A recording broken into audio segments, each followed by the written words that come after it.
नमस्कार, मैं वैष्णवी चौहान और आप देख रहे हैं सुदर्शन बिहार।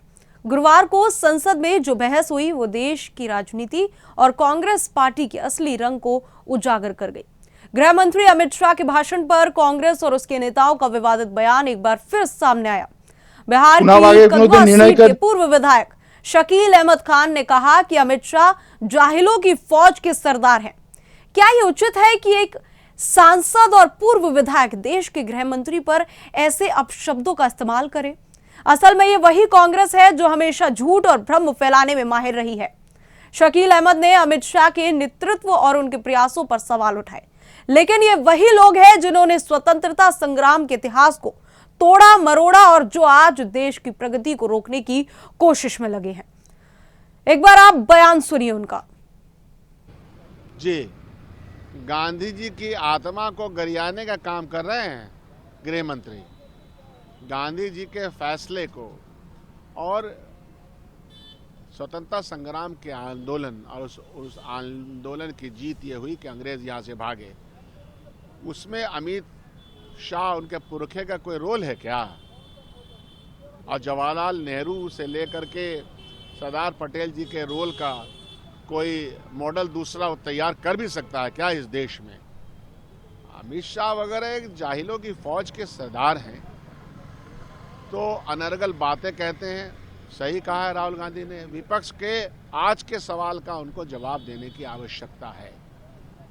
आज का जो सवाल है, SIR का मामला हो, बेरोजगारी का मामला हो, देश की आर्थिक स्थिति का सवाल हो, इस सवाल का उनको जवाब देने से बचना नहीं चाहिए गृह मंत्री जी को।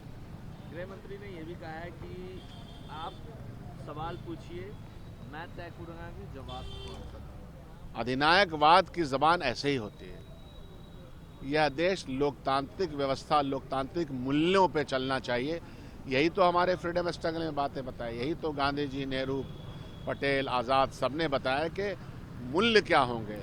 मूल्य ये होंगे कि अंतिम व्यक्ति भी कमज़ोर से कमज़ोर तरीन की आवाज़ विधान सभा और पार्लियामेंट में आनी चाहिए और कॉन्स्टिट्यूशन में आना चाहिए। वो चुनाव आयोग ने तो निर्णय कर दिया, मगर मैं भी। राहुल गांधी ने भी इस मामले में अपनी ओछी राजनीति दिखाई।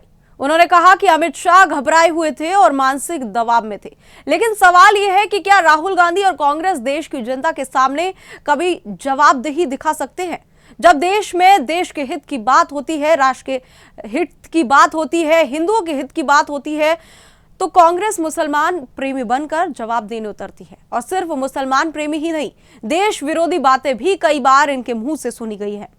गृह मंत्री अमित शाह ने लोकसभा में स्पष्ट किया कि चुनाव सुधार और वोटिंग प्रक्रिया में पारदर्शिता लाना उनका मकसद है, और यही बात कांग्रेस नहीं समझती।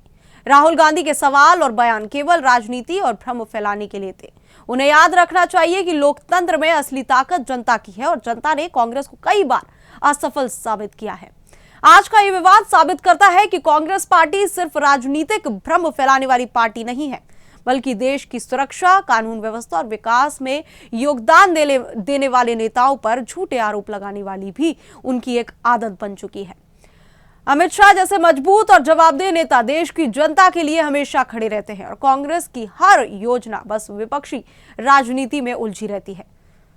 साफ शब्दों में कहते हैं कि कांग्रेस की राजनीति का असली चेहरा जनता अब देख चुकी है। जब देश की सुरक्षा, कानून और विकास की बात हो तो कांग्रेस सिर्फ विवाद और झूठ फैलाती है, और यही कारण है कि जनता लगातार मजबूत नेतृत्व की ओर बढ़ रही है। देश को चाहिए ऐसे नेता जो काम करे, बयानबाजी नहीं, और यही नेतृत्व अमित शाह के रूप में सामने है। दरअसल कांग्रेस के सांसद शकील अहमद के बयान से साफ स्पष्ट हो गया है कि कांग्रेस ने किन लोगों की फौज जमा की हुई है। उन्हें यह तक नहीं पता कि देश के गृह मंत्री के लिए किन तरीकों के शब्द का इस्तेमाल करना चाहिए। फिलहाल इस रिपोर्ट में इतना ही। देश और दुनिया की तमाम खबरों के लिए हमारे साथ बने रहें और देखते रहे सुदर्शन न्यूज। जय हिंद।